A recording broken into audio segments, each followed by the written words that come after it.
Corre. Bueno, listo. En este caso, yo quise traer, ya que estábamos hablando de la monitorización, de la evaluación de las distintas estados o alteraciones de la conciencia, quise buscar algo muy relacionado a esto. Ya sabemos definirla, nos los dijo ya Carlito, nos comentó también Miguel. Miguel también nos ayudó a evaluarlo, y en esta evaluación lo principal o lo primordial sería poder evaluar qué tan grave o cómo se encuentra esa conciencia y cómo yo puedo actuar. Por eso se han creado un montón de escalas que tratan de ser, uno, lo más rápido, lo más precisa, que sea su resultado se pueda, ¿cómo decir? Como se pueda repetir en otras personas, es decir, que si lo hace Carlitos, o lo hace Miguel, o lo haga yo, el resultado sea el mismo. Eso siempre es lo que busca una escala, un score, y además que sea rápido y que nos permita tomar decisiones.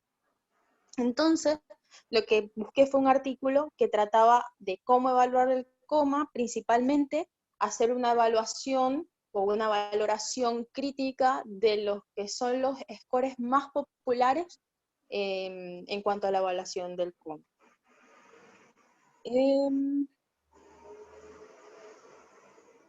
Es una revisión este artículo, busca ver los beneficios y cuáles son las limitaciones de cada una de las puntuaciones del coma.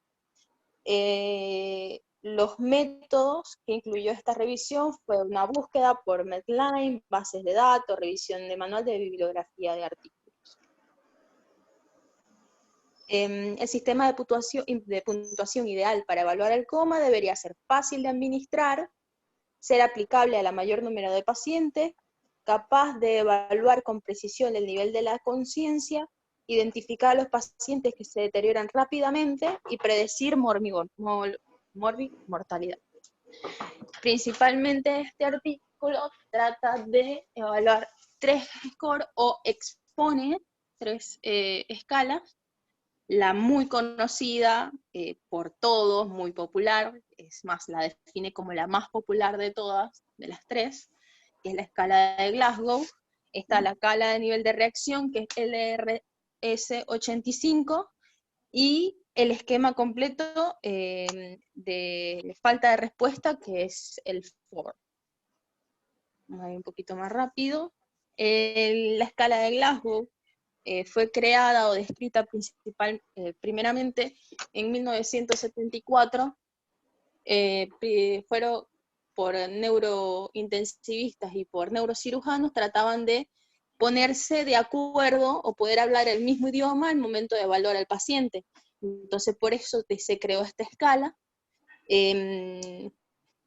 Principalmente era para pacientes con lesiones traumáticas encefálicas, y luego se fue usando cada vez más. Como sabemos, se puede utilizar para trastornos de origen metabólico, infeccioso, para la valoración de la conciencia en cualquiera de que sean sus causas, se usa actualmente.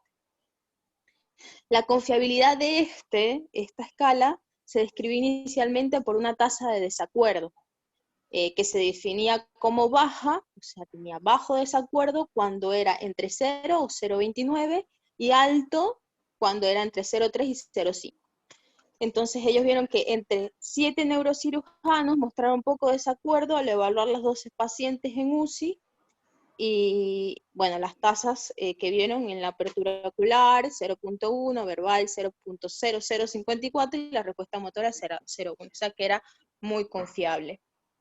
Y que vieron que las tasas de error eran las más altas, era en los pacientes con niveles intermedios de conciencia, donde sea preciso el seguimiento del cambio del estado clínico es fundamental. O sea que estos pacientes donde el estado de conciencia era fluctuante. En un estudio que incluyó 291 pacientes, Glasgow fue el mejor predictor de la puntuación del resultado, y tuvo mejor confiabilidad mejor valor kappa, las escalas se miden por valor kappa, en comparación al Hamney-Hess, que era del HCA, y al estrés de la Federación Mundial de Neurocirujanos, que es que sale como WFNSS. Como para que tengan en cuenta, o vale acotar, el valor de 1 indica concordancia perfecta en el valor kappa, y un valor 0 indica acuerdo solo por casualidad. Bueno, una de las preocupaciones más grandes de Glasgow es su incapacidad para evaluar con precisión a los pacientes afásicos, es decir, que nos quitaría el componente verbal que ya todos conocemos de Glasgow, y además los pacientes afásicos o que estén intubados. Se mostró que una puntuación solo motora es el predictor más poderoso de los 3 que tiene el Glasgow, es el más poderoso para la mortalidad. El otro que describían es el RLS-85, que fue descrito en 1985, también se formuló para superar específicamente las deficiencias que tenía Glasgow, como les dije, pacientes intubados, pacientes con los párpados hinchados, que muchas veces no podemos ver si paciente hace apertura ocular o no. Entonces, los autores indicaban que el RLS1, o el valor daba 1, el paciente estaba alerta. El RS2 era somnoliento, el RLS3 muy somnoliento, confuso, y el RS4 el paciente inconsciente. Esta, la diferencia de las otras escalas que vamos a ver, el puntaje más bajo era mejor, el puntaje más alto era el peor. Se ha demostrado que el RLS-85 es útil en la evaluación del trauma craneoencefálico leve y grave, cerebrovasculares, enfermedades cerebrovasculares, neoplasias cerebrales, sobredosis de droga. O sea, también servía como el Glasgow, o sirve como el Glasgow, para diferentes causas de la alteración del estado de conciencia, pero la limitación que tiene no digo que sea viejo ni nada de eso, se usa, pero solo se usa en Suecia, Escandinavia, que dicen que solo se ha demostrado ahí, solo se ha aceptado ahí, o sea que está muy limitada su aceptación. No quiere decir que sea malo, simplemente no se han hecho lo suficientemente estudios necesarios para que se pueda conocer más. Sin embargo, lo toman como uno de los populares. Y el otro tan nombrado, el Ford, este es el más nuevo de todos, fue creado en el 2005,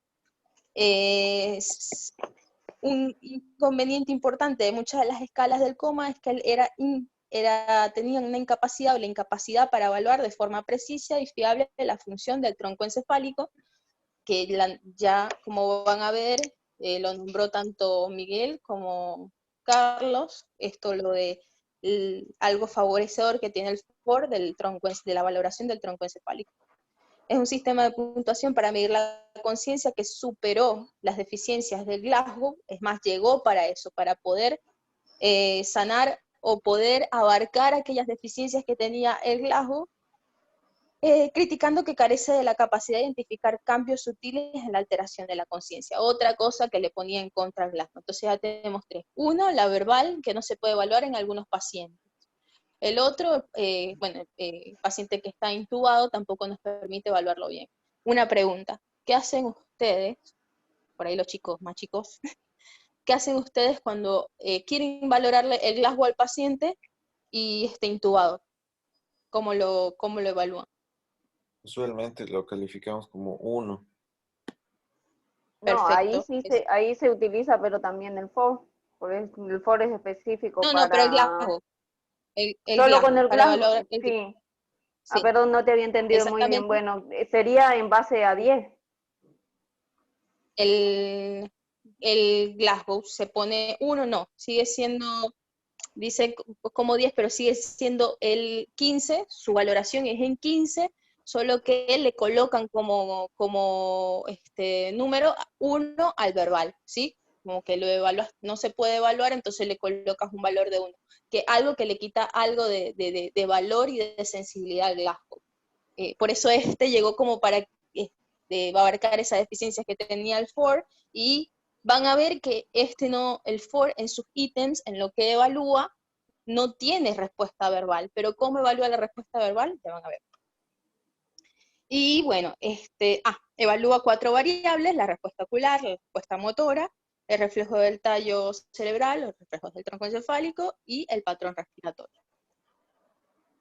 A ver, el FOR suma la apertura ocular en el Glasgow, o sea, ya que el Glasgow tiene lo de la apertura ocular, el FOR les va a sumar lo que es las funciones del mesencéfalo y de la parte pontina. Además, añade a la puntuación motriz lo que son los gestos de la mano y de la evaluación, al momento de la evaluación.